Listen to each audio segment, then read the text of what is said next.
जी बिस्मिल्लाह रहमान रहीम।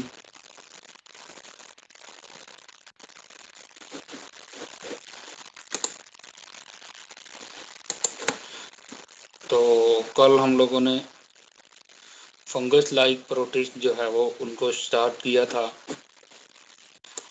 और उसमें मैंने आपको बताया था जो फंगस लाइक प्रोटिस्ट होते हैं उनके दो बड़े जो है वो ग्रुप्स होते हैं। तो उन ग्रुप्स को आज हम लोग डिस्कस करेंगे। सबसे पहले नंबर पे है जी हमारे पास स्लाइम मोल्ड, और इसको हम लोग जो है वो मिक्सोमाइकोटा भी कहते हैं। तो ये फीडिंग स्टेज होती है इसकी, जो उसको प्लाज्मोडियम कहा जाता है। यानी जब ये यंग एज के अंदर होते हैं, जब ये डेवलप कर रहे होते हैं, तो उस वक़्त हम लोग जो है वो इनको प्लाज्मोडियम का नाम देते हैं। उसके बाद ये मल्टी न्यूक्लिएट इनका जो है वो मैस होता है। इनके साइटोप्लाज्म के अंदर जो है वो एक से ज़्यादा न्यूक्लियस जो है वो प्रेजेंट होते हैं, और ये डायमीटर के लिहाज से जो है वो 30 सेंटीमीटर से ज़्यादा जो है वो ग्रो कर सकते हैं। और इनकी जो अपीयरेंस है वो स्लाइमी अपीयरेंस होती है, यानी जो है वो स्टिकी सी अपीयरेंस जो होती है वो ये देते हैं। उसके बाद ये grows on damp and decaying material. तो ये डैम्प और जो डिकेइंग मटेरियल होता है वहाँ पे जो है वो ये ग्रो करते हैं और फॉर्म नेटवर्क ऑफ चैनल। तो ये चैनल का जो है वो एक नेटवर्क बनाते हैं। ठीक है, इंटरकनेक्टेड जो है वो चैनल्स होती हैं, जिस तरह एंडोप्लाज्मिक रेटिकुलम की या गोल्जी बॉडीज की। तो ये इनके जो सेल्स होते हैं ये इसी तरह से इंटरकनेक्टेड चैनल जो है वो बनाते हैं।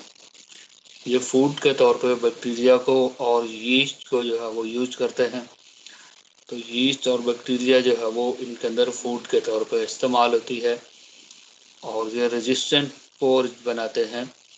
रेजिस्टेंट स्पोर का मतलब ये ऐसे स्पोर बनाते हैं जो इन्वायरमेंटल कंडीशन के साथ जो है वो कंपैटिबल होते हैं। किसी भी तरह की जो इन्वायरमेंटल जो कंडीशन है उसको फेस कर सकते हैं।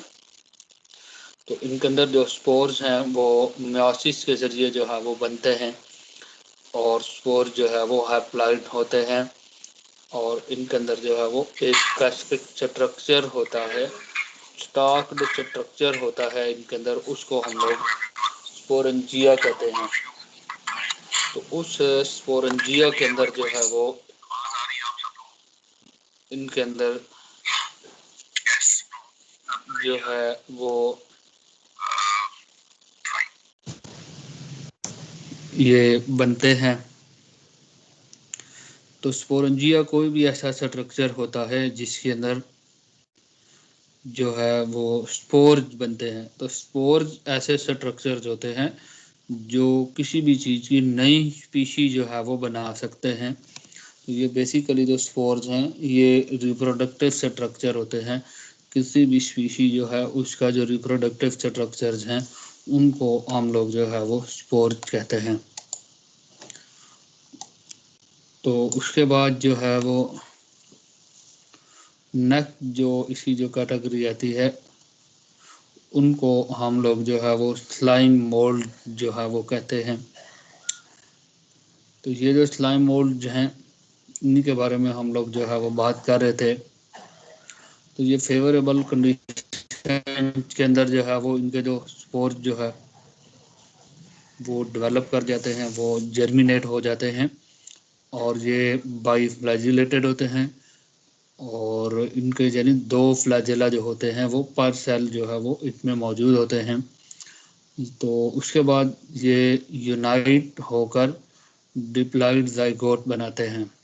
यानी इनके जो रिप्रोडक्टिव जो सेल्स होते हैं वो आपस में फ्यूज़ होकर जो है वो डिप्लॉइड ज़ाइगोट बनाते हैं, और वो ज़ाइगोट जो होता है वो मल्टी न्यूक्लिएट प्लाज्मोडियम के अंदर जो है वो डेवलप कर जाता है, और इसमें हर न्यूक्लियस जो है वो डिप्लॉइड होता है।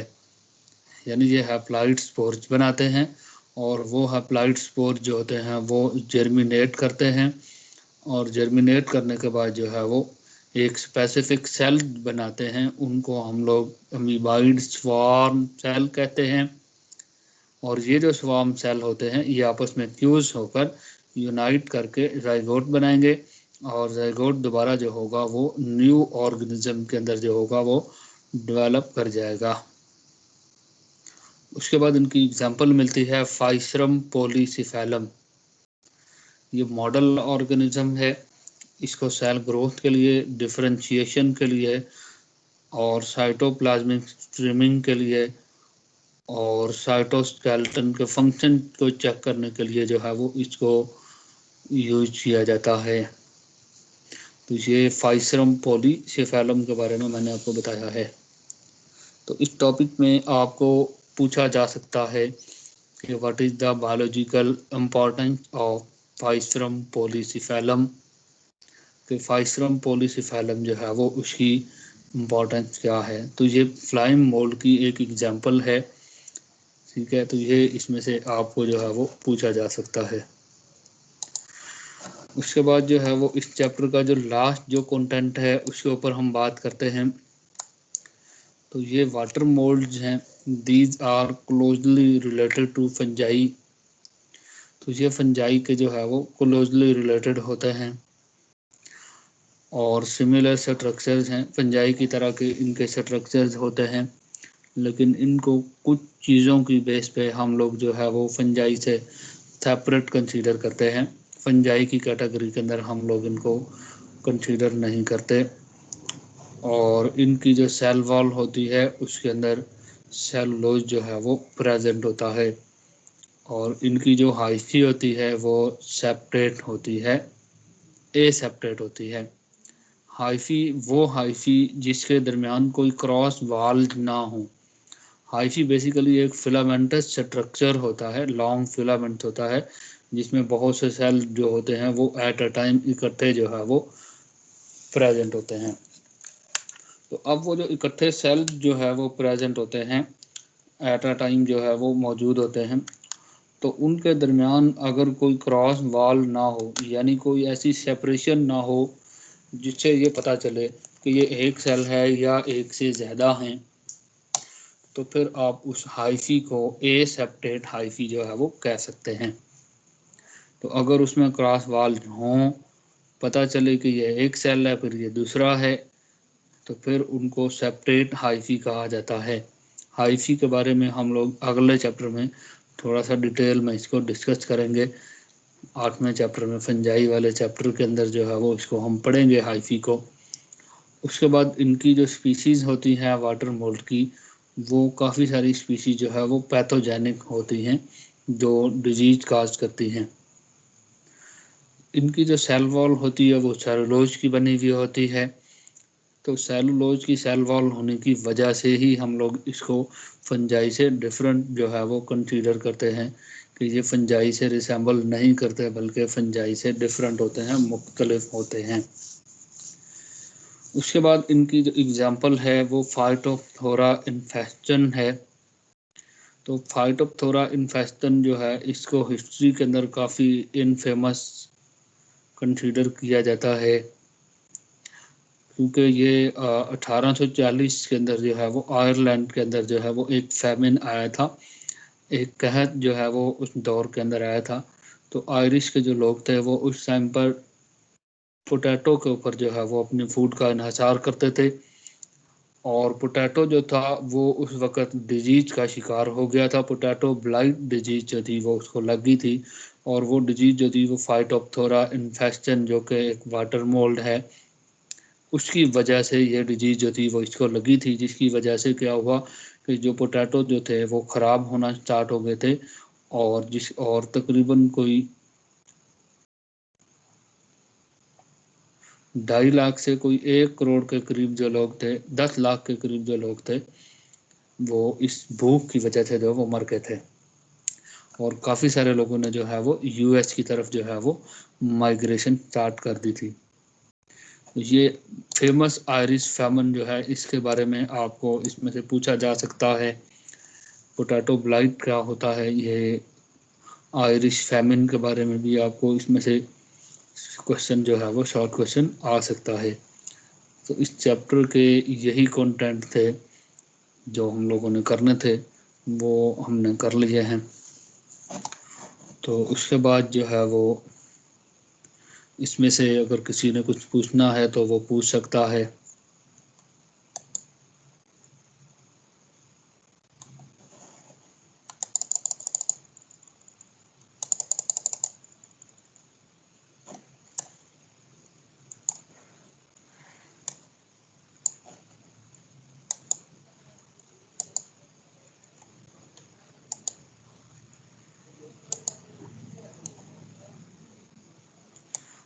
उसके बाद एक्सरसाइज है इस चैप्टर की जी। तो इसमें हमारे पास सबसे पहले जो है वो MCQs हैं और फिर उसके शॉर्ट क्वेश्चन हैं।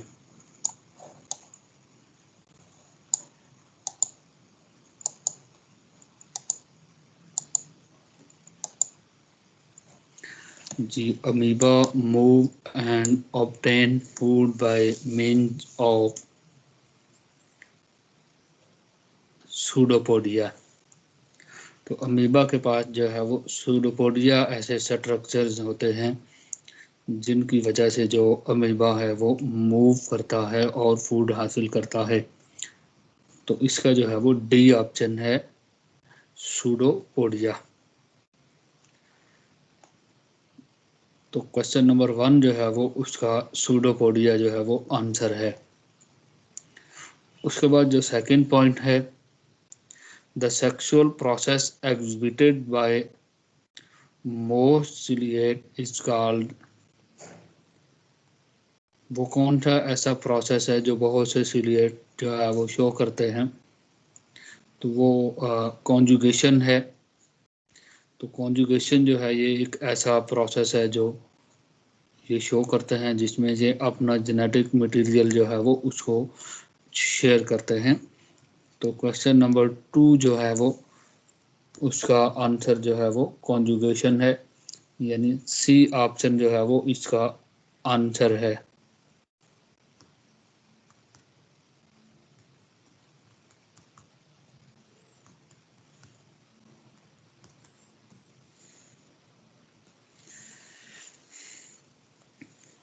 उसके बाद नेक्स्ट जो पॉइंट है, parasitic protozoan that form pores at some stage in their life belong to which group? तो पैरासिटिक प्रोटोजोन जो स्पोर्स बनाते हैं कुछ स्टेज के दौरान अपनी लाइफ में, तो वो किस ग्रुप के साथ जो है वो बिलोंग करते हैं? तो उनको हम लोग जो है वो एपिकॉम्प्लेक्सान कहते हैं।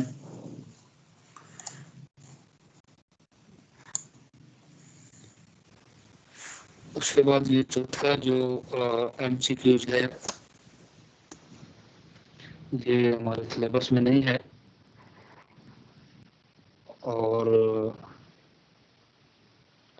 नेक्स्ट जो पॉइंट है, algae in which body is differentiated into blades, stipes and holdfasts belong to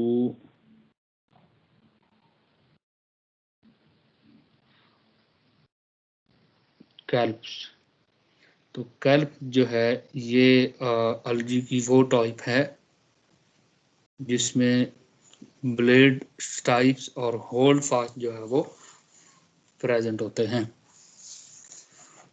तो उसके बाद जो है वो chlorophyll A, chlorophyll B and carotenoids are found in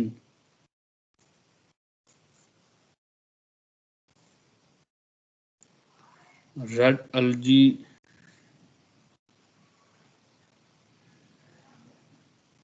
euglenides and brown algae। D option है इसका। उसके बाद है the feeding stage of slime mould is called,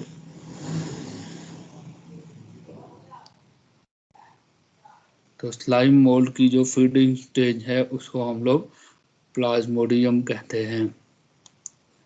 तो cell wall in oomycete are chemically composed of cellulose, तो जो oomycetes होते हैं उनकी जो सेल वॉल होती है वो सेलुलोज की बनी हुई होती है।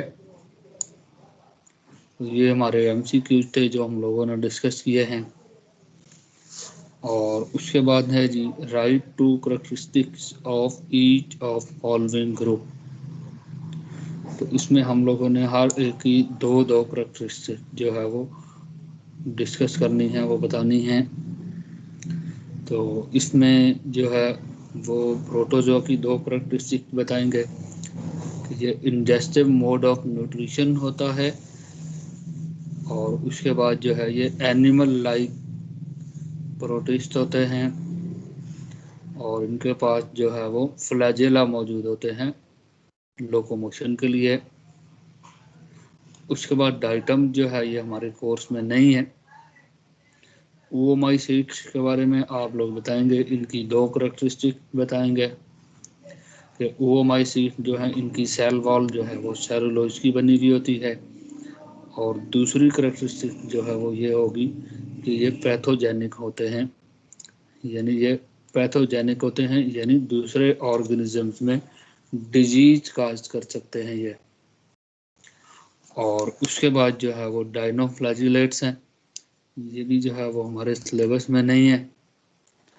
उसके बाद स्लाइम मोल्ड्स हैं, तो स्लाइम मोल्ड की दो कैरेक्टरिस्टिक बतानी है। ये तो लॉन्ग होते हैं, 30 सेंटीमीटर तक इनका डायमीटर होता है, और इनकी जो फीडिंग स्टेज होती है उसको हम लोग जो है वो क्या कह सकते हैं, प्लाज्मोडियम जो है वो हम लोग इसको कहते हैं। तो ये पॉइंट जो है वो आप लोग इसमें कर सकते हैं। ठीक हो गया जी।